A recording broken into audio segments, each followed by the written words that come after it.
The alley reeked of garbage and rain. Zara Mitchell pressed her back against cold brick, one hand cradling her 7-month belly, the other raised in futile defense. 3 men loomed closer, guns glinting under the single flickering streetlight. 47,000, Reaper growled, his scarred face twisting into something cruel. Your boyfriend owes us 47,000. He ain't here, so you pay. I don't have it, Zara whispered, tears streaming down her dark cheeks. Please, I'm pregnant. Should have thought about that before Damon ran. Cutter grabbed her arm. Zara screamed. Then silence. A different kind, the kind that made predators freeze. Step away from her. The voice came from the shadows, calm as death itself. A man emerged into the light, tall, broad-shouldered, white shirt open at the collar, revealing dark ink curling up his neck. His eyes were black glass. Reaper laughed nervously. This ain't your business. The man's gaze never left Zara. When he spoke, his voice was velvet over steel. Close your eyes, and don't open them until I tell you. Zara's hands shook as she squeezed her eyes shut. Her heart hammered against her ribs so hard she thought it might crack them. The baby kicked, sensing her terror. Silence stretched. Then, movement, fast, brutal. She heard impact, a choked gasp, the clatter of metal on pavement. No gunshots, just awful, efficient violence that lasted maybe 40 seconds. Then nothing. You can open them now. Zara's eyes flew open. The 3 men were gone, vanished. Only the stranger remained, standing 5 feet away, white shirt still pristine, not a hair out of place. His neck tattoo, a tiger, she realized, fierce and protective, seemed to move in the dim light. Where? Her voice cracked. They won't bother you again. He tilted his head, studying her with unnerving intensity. You're hurt. She looked down. Blood trickled from where Cutter had grabbed her arm, nails breaking skin. It's nothing. It's not nothing. He pulled out his phone, never taking his eyes off her. Jay, corner of 5th and Vermont. Bring the car. Wait, Zara breathed, panic rising. I can't. How far along? The question caught her off guard. What? Your pregnancy. How far? 7 months. Why does that... When did you last eat? Zara's throat tightened. She couldn't remember. Yesterday morning. The day before. I'm fine. His jaw tightened. You're malnourished. Your hands are shaking. You have bruises on your wrists that are at least 3 days old, and men just tried to kill you over a debt you didn't create. He stepped closer. You are many things. Fine is not one of them. A black Mercedes pulled up, sleek and silent. A man emerged, Asian, early 30s, concerned eyes. Boss? He saw Zara and his expression shifted to shock. Is she... She's coming with us. The stranger's tone left no room for argument. No. Zara backed against the wall. I don't know you, I don't... Those men work for the West Side Collective. They'll be back with more people, angrier. You think they'll care that you're pregnant? His voice was matter-of-fact, not cruel, just honest. You have 2 choices. Come with me and live, or stay here and die in this alley before sunrise. That's not a choice. No, he agreed quietly. It's not. But it's the only one you have right now. Zara's legs gave out. She slid down the wall, tears burning hot trails down her face. The baby kicked again, hard, as if telling her to survive. The stranger crouched in front of her, careful to maintain distance. Up close, she could see his face clearly. Sharp cheekbones, a mouth that probably never smiled, eyes that had seen too much death. But his voice, when he spoke, was surprisingly gentle. My name is Tay. I can keep you safe. Both of you. His gaze dropped to her belly. But only if you trust me. Why? The word came out broken. Why would you help me? Something flickered across his face. For just a second, the mask cracked, and she saw something raw underneath. Because no one helped me when I needed it most. He stood, extending his hand. Zara stared at it.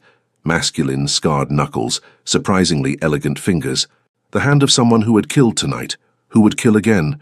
The hand of someone offering her life. She took it. His car smelled like leather and something expensive she couldn't name. Zara sat in the back, Tay beside her, the driver, Jay, navigating through late-night Los Angeles with practiced ease. Where are we going? Her voice sounded small. Somewhere safe. That's not an answer. Tay's lips almost curved. Almost. No, it's not. They drove through Koreatown, neon signs bleeding color into rain-slicked streets, past closed shops and late-night restaurants, deeper into a neighborhood that felt both foreign and strangely welcoming. The car stopped in front of a modern building, all glass and steel reaching toward the dark sky. "Top floor is secure," Jay said quietly. "Ghost is waiting." Tay nodded, then turned to Zara. "There's a doctor upstairs. He needs to examine you, make sure the baby's okay." Fresh panic spiked. "I can't afford... I'm not asking you to pay. I don't want your charity." Now his mouth did curve just slightly. "It's not charity, it's investment. I don't save people just to let them die of neglect." The penthouse was stunning, floor-to-ceiling windows overlooking the glittering city. Minimalist furniture in blacks and greys, art that probably cost more than Zara had earned in her entire life. She felt utterly out of place in her stained thrift-store dress and broken shoes. A man approached, late 30s, Korean, wire-rimmed glasses, carrying a medical bag. "I'm Lucas. Most people call me Ghost." His smile was kind. "Let's make sure you and baby are healthy, yeah?" Zara nodded mutely. Tay disappeared into another room, while Ghost examined her in what appeared to be a guest bedroom. He was thorough but gentle. Asking questions, she answered mechanically. "You're dehydrated and malnourished," Ghost said finally, his voice carefully neutral. "The baby's heartbeat is strong, but you're both under stress. When did you last have prenatal care?" 3 months ago, before I lost my job, before Damon..." She couldn't finish. Ghost squeezed her hand. "You're safe now. Tay doesn't make empty promises." "Who is he?" Ghost's expression shuttered. "Someone who keeps people safe. That's all you need to know tonight." When Ghost left, Zara found herself alone in a bedroom bigger than the studio apartment she'd been evicted from last month. A door opened.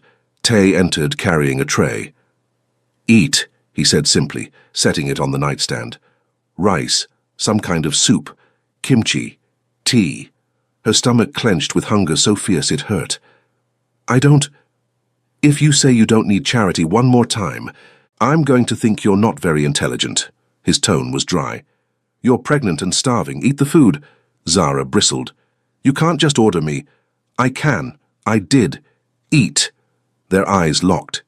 His were unreadable, hers furious, but her hands betrayed her, reaching for the soup before pride could stop them. She ate. He watched. Neither spoke. When she finally finished, he stood. "Sleep. Tomorrow we'll discuss what happens next." "What does happen next?" Tay paused at the door, his profile sharp against the hallway light. "That depends on you." Then he was gone, leaving Zara alone with a full stomach, a soft bed, and absolutely no idea what she'd just walked into. Zara woke to sunlight streaming through floor-to-ceiling windows. For a moment, she forgot where she was. Then memory crashed back. The alley, the men, Tay's calm voice telling her to close her eyes. She sat up too fast. The room spun. A knock. "You decent?" Tay's voice muffled through the door. "Yes." He entered carrying another tray. Coffee this time, she could smell it, and something that made her mouth water. Pancakes, eggs, fruit. "You're trying to fatten me up," she muttered. "You're growing a human, you need calories." He set the tray down. "How do you feel?" Confused, scared, grateful. She met his eyes. "Suspicious." "Good, you should be suspicious." Tay sat in the chair across from the bed, maintaining distance. "We need to talk about your situation. My situation. Damon Reed, your ex-boyfriend. He owes money to 7 different organizations.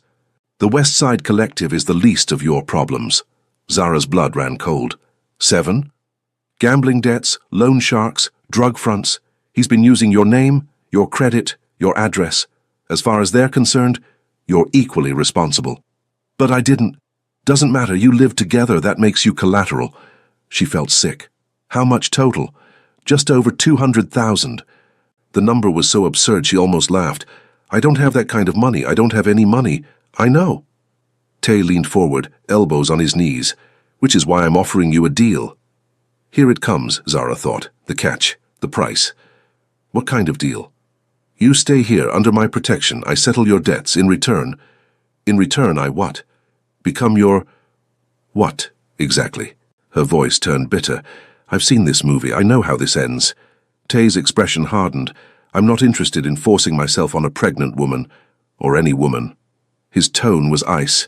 I'm offering you employment. That stopped her. Employment? I own several legitimate businesses, a restaurant, an import company, real estate. You have a degree in business administration. How do you know that? He ignored the question. You can work, earn actual money, build something real, and in the meantime, you're protected. The baby's protected. Why? The question burst out. Why are you doing this? Tay was quiet for a long moment. When he spoke, his voice was carefully controlled. Because I know what it's like to be powerless, to be hunted, to have nowhere to go. His jaw tightened. Because when I was 16 and bleeding in an alley, no one stopped to help. They stepped over me like garbage. Zara's throat closed. She saw it then, the boy he'd been, alone and broken, the man he'd become to survive.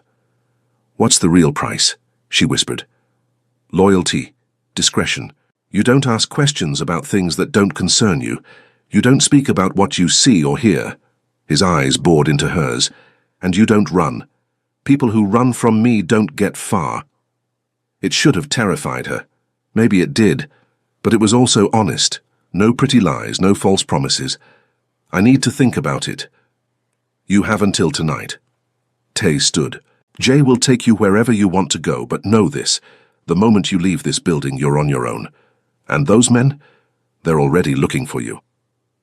Zara spent the day in the penthouse, mind racing. She tried calling Nia, her best friend, but it went to voicemail. Everyone else had vanished when Damon's debts started surfacing. She found herself in the kitchen. Massive. Professional grade, spotless. A woman stood at the stove, elderly, Korean, humming softly. Oh! The woman turned, face breaking into a warm smile. You must be Zara. I'm Mrs. Han. I cook for Thai. I didn't mean to intrude. Nonsense. Sit, sit. Mrs. Han gestured to a stool. You're too thin.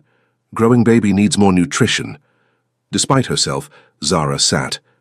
You work for him? Work for him. No. Mrs. Han laughed, chopping vegetables with practiced precision. I knew Tay when he was a boy.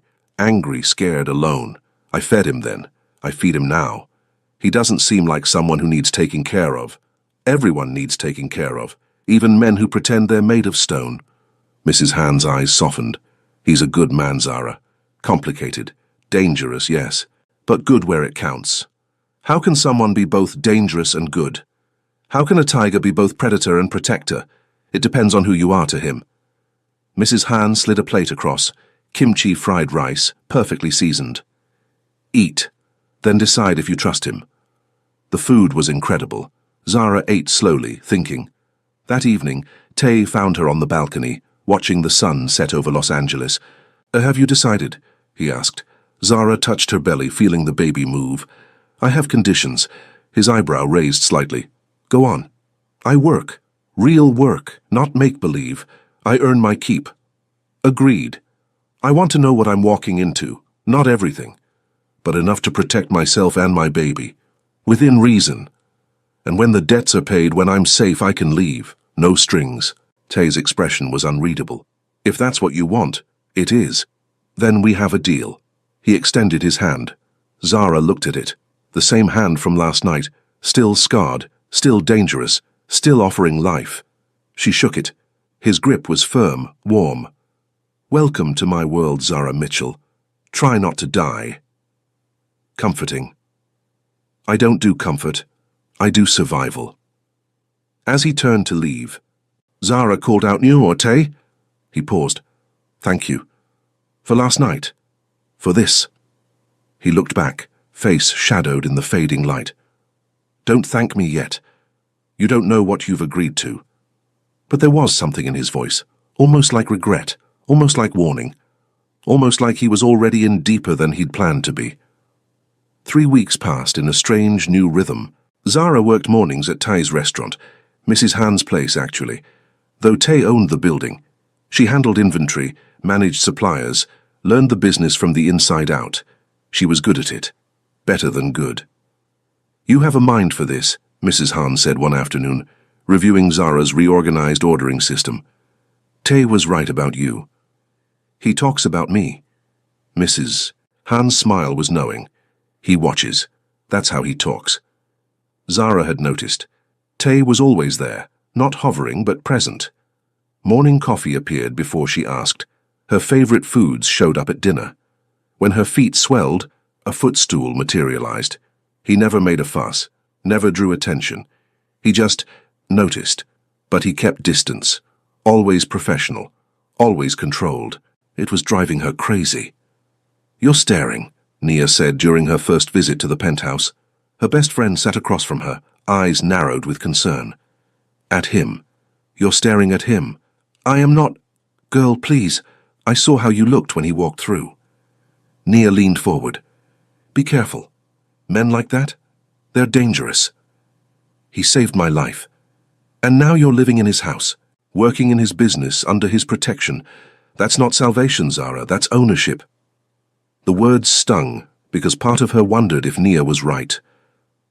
That night, Zara found Ty in his office, a room she'd been told was off limits. The door was cracked open. She knocked softly. "Come in." He sat behind a massive desk, shirt sleeves rolled up, tattoo visible, papers spread before him. He looked tired, human. "I wanted to talk," Zara said. "So talk. Nia thinks I'm making a mistake, staying here." Tay's expression didn't change. "What do you think?" "I think I don't know you. Not really. You saved me, you're protecting me, but I don't know anything about you. What do you want to know?" "Everything, nothing, something real." She stepped closer. "Why did you really help me that night?" Tay was quiet for a long time. When he spoke, his voice was low. "My mother was pregnant when my father's enemies found her. I was 10. They didn't care that she was carrying my sister. They killed them both." Zara's breath caught. "Tay—" "I watched. Couldn't stop them. Couldn't save her." His hands flexed on the desk. "When I saw you in that alley, pregnant and terrified, I couldn't walk away, wouldn't. I'm sorry. Don't be. It made me what I am." He looked up, eyes dark. "I became powerful, so I'd never be helpless again, so I could protect what's mine. Am I yours?" The question hung between them, heavy with implications. "You're under my protection," Tay said carefully. "That's not the same thing. Isn't it?" "No." He stood, moving around the desk, closer. "If you were mine, Zara, you'd know it. There'd be no question." Her heart raced. "And if I wanted to be?" Tay stopped, jaw tight.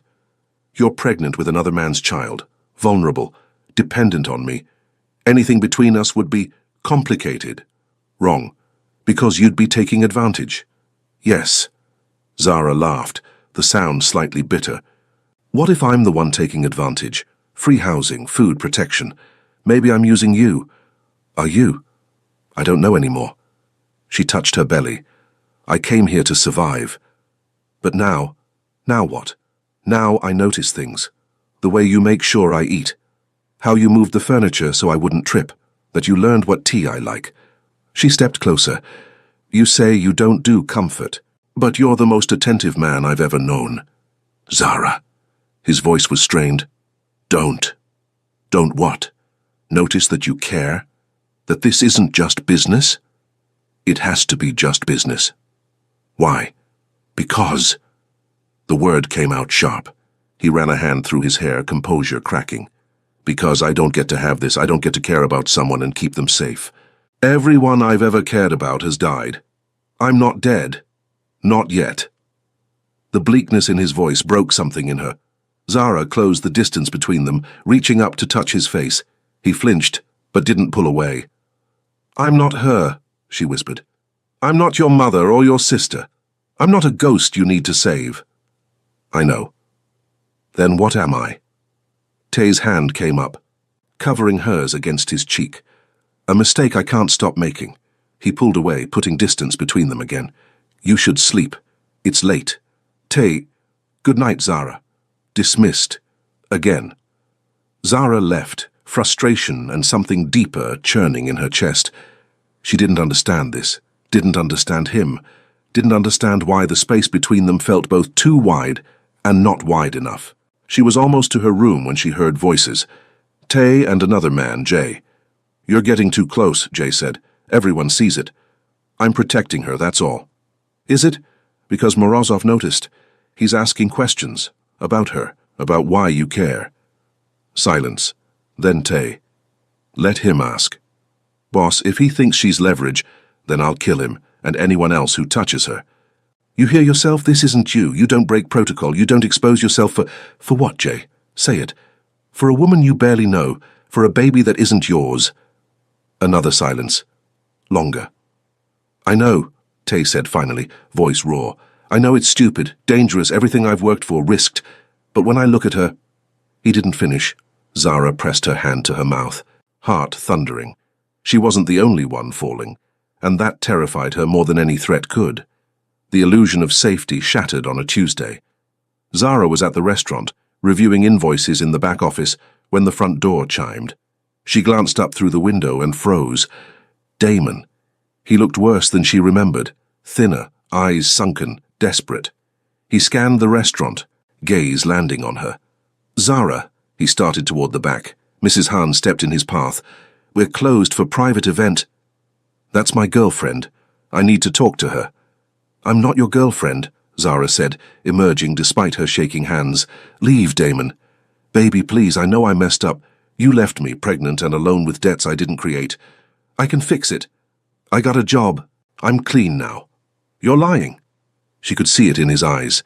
The same desperation that had drained their bank account, pawned her grandmother's ring, stolen from her purse. Damon's face hardened. You think you're better than me now? Living in some rich guy's penthouse? Ice slid down her spine. How did you... I know things. I know you're shacked up with some Korean gangster. I know he's been paying off my debts. They weren't your debts. You made me responsible, and now you're responsible for opening your legs for... Damon's words cut off with a choked sound. Tay stood behind him, hand gripping Damon's shoulder with crushing force. Finish that sentence, Tay said quietly. Please. Damon went white. Up close, there was no mistaking what Tay was. Power radiated from him like heat. I wasn't... You were. Tay's voice was conversational, almost pleasant. You were about to disrespect the mother of your child in my establishment. I'm giving you a chance to apologize. I'm sorry, okay? Tay looked at Zara. Do you accept his apology? She wanted to say yes, to defuse the situation. But rage rose hot in her throat, months of betrayal, fear, abandonment. No. Tay smiled. It was terrifying. Then we have a problem. Boss? Jay appeared in the doorway. Morozov's men are outside. Tay's expression went blank. How many? 4 cars. Get her upstairs now. I'm not leaving, Zara started. This isn't a discussion. Tay's eyes met hers, and she saw something that made her blood freeze. Fear. Not for himself. For her. Jay, take her and Mrs. Han. Back entrance. Don't stop until you reach the safe house. What about you? I'll handle this. Tay... He cupped her face, the gesture so sudden and tender it stole her breath. Trust me, please. Then he was gone, striding toward the front entrance. Jay grabbed her arm. We have to move. Everything happened too fast. Jay hustled them through the kitchen, Mrs. Han surprisingly quick for her age. They burst into the alley. Gunfire erupted. Zara screamed. Jay shoved them behind a dumpster, gun already in his hand. Stay down! More shots, shouting in Russian. Zara clutched Mrs. Han, heart hammering, the baby kicking frantically inside her. Then silence. Footsteps. Slow, deliberate. A man appeared at the alley entrance. 50s, grey hair, cold smile. Hello, Miss Mitchell. I'm Nikolai Morozov. We need to talk about your boyfriend. He's not... Tay Choi is many things. Subtle is not one of them. Morozov stepped closer. Did you know he killed 17 of my men last month, over a territory dispute? Zara's mouth went dry. Now he's protecting you. A pregnant stranger, very uncharacteristic. Morozov tilted his head. Which makes you valuable. Jay moved, but 3 guns cocked simultaneously. Drop it. Jay's jaw clenched, but he lowered his weapon. Morozov smiled. Smart. Now, Miss Mitchell, here's what's going to happen. A gunshot cracked. Morozov's man to the left dropped. Chaos exploded. Jay grabbed his gun, returning fire. Mrs. Han pulled Zara deeper into cover. Through the smoke and noise, Zara saw him. Tay moved like violence personified, fluid, precise, lethal. He wasn't shooting wildly. Every bullet found its mark. Every movement was calculated. He was beautiful and terrifying. Morozov retreated, shouting orders in Russian. His men tried to regroup, but Tay was already there, appearing from impossible angles. In 90 seconds it was over. Morozov's men fled. The Russian boss himself vanished into a waiting car, tires squealing. Tay lowered his gun, breathing hard. Blood splattered his white shirt, not his own. His eyes found Zara. "Are you hurt?" She shook her head, unable to speak. He crossed to her in 3 strides, hands running over her arms, her face, her belly. "The baby? Fine, we're fine." Tay's forehead dropped to hers just for a second, a moment of pure relief. Then the mask slammed back into place. He turned to Jay. "Clean this up. I want surveillance footage from every camera within 3 blocks. Boss, they know about her now." "I know." Tay's voice was granite. "Which means we escalate." That night, the penthouse felt like a cage. Tay paced his office, phone pressed to his ear, barking orders in Korean. Zara sat curled on the couch, hands wrapped around tea she couldn't taste. Nia had been right. This wasn't salvation. This was war. And she was the ammunition.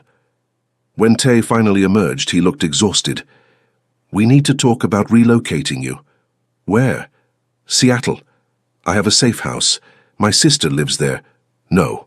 Zara stood. "I'm not running again." "Zara, this isn't up for debate." "You're right, it's not." She faced him, chin raised. "I'm staying. Whatever this is, whatever's coming, I'm staying." "You don't understand what you're—" "Then explain it to me." Her voice rose. "Stop protecting me from the truth and just tell me." Tay stared at her. Then slowly, he nodded. "Sit down. This is going to take a while." And for the first time, he told her everything. The world she'd stepped into was darker than she'd imagined, but she didn't run. 2 months passed. Zara's belly grew round and heavy. The baby, a boy, Ghost confirmed, was healthy despite everything. She learned Tay's world from the inside, the legitimate businesses that funded the illegitimate ones. The network of loyalty and fear that kept his empire running, the enemies circling like sharks. And she learned him, how he took his coffee, black, 2 sugars, only in the morning, how he switched to Korean when stressed, how his left hand flexed when he was thinking about violence, how he never slept more than 4 hours, how every decision was calculated to protect the people under his care, how he looked at her when he thought she wasn't watching. They didn't talk about it. The tension stretched taut between them, a wire ready to snap. Until the night everything changed. Zara woke to wetness. For a moment, she thought she'd wet herself, embarrassing but normal at 9 months. Then pain ripped through her abdomen, contractions, 3 weeks early. "Tay!" Her voice came out strangled. He was there in seconds, taking one look before springing into action. "Ghost is in surgery. We're taking you to Cedars-Sinai." "The hospital? But—" "No arguments. Jay." The drive was a blur of pain and fear. Tay held her hand the entire time, murmuring in Korean, words she didn't understand but somehow found comforting. They burst into the emergency entrance. Nurses descended, whisking her onto a gurney. "Sir, are you the father?" one asked Tay. He hesitated for half a second. "Yes." Zara's eyes met his. He squeezed her hand. Labor was long, brutal, terrifying. But Tay never left. He held her hand through every contraction, let her scream at him, wiped her face with cool cloths. "I can't do this," Zara sobbed during hour 7. "You can. You are." "I'm so scared." "I know." He pressed his lips to her forehead. "But you're the strongest person I've ever met, and I'm not leaving." 18 hours after it started, Isaiah Tay Mitchell entered the world screaming. They placed him on Zara's chest, tiny, perfect, alive. She burst into tears. Tay stood frozen, staring at the baby with an expression she'd never seen. Wonder, terror, something raw and aching. "Do you want to hold him?" the nurse asked. His voice cracked. "I don't know how. I'll show you." Zara watched Tay take her son, his hands so careful, like Isaiah was made of glass. The baby quieted, dark eyes blinking up at him. "Hello," Tay whispered. I'm going to keep you safe. Both of you. I promise." Something in Zara's chest cracked wide open. This man. This dangerous, complicated, impossible man. She was in love with him.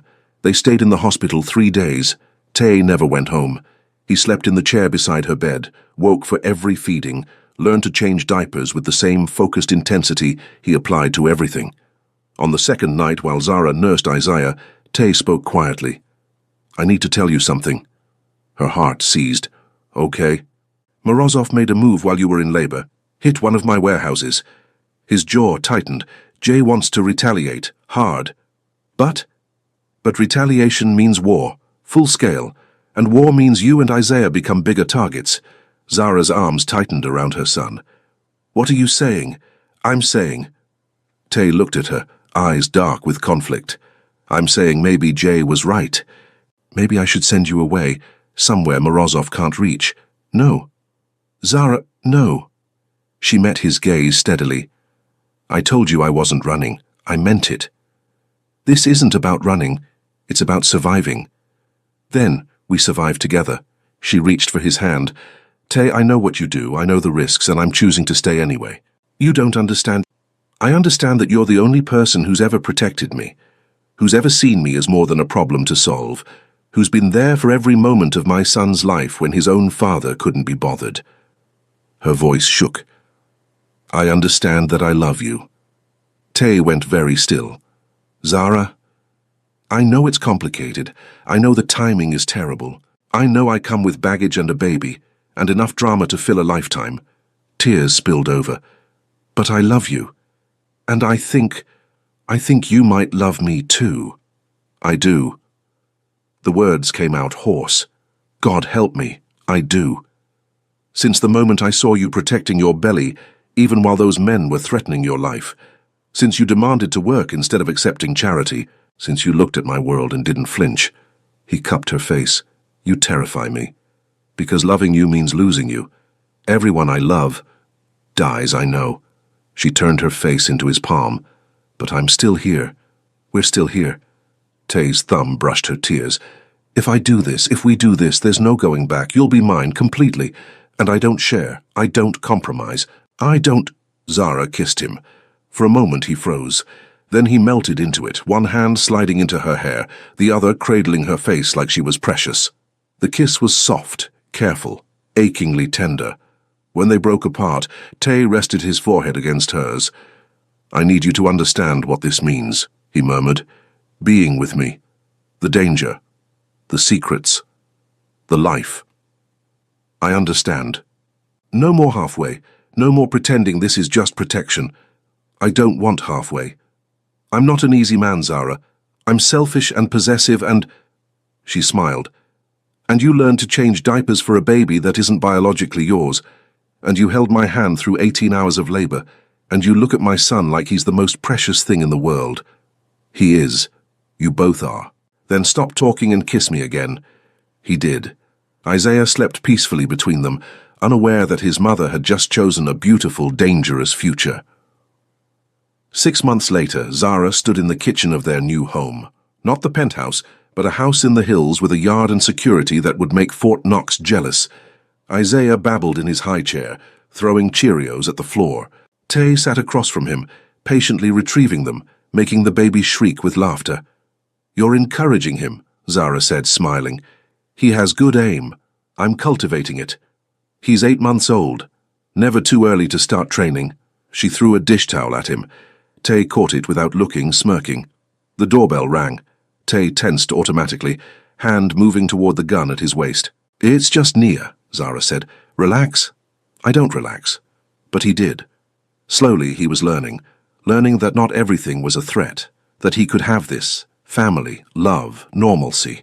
The war with Morozov had ended 3 months ago.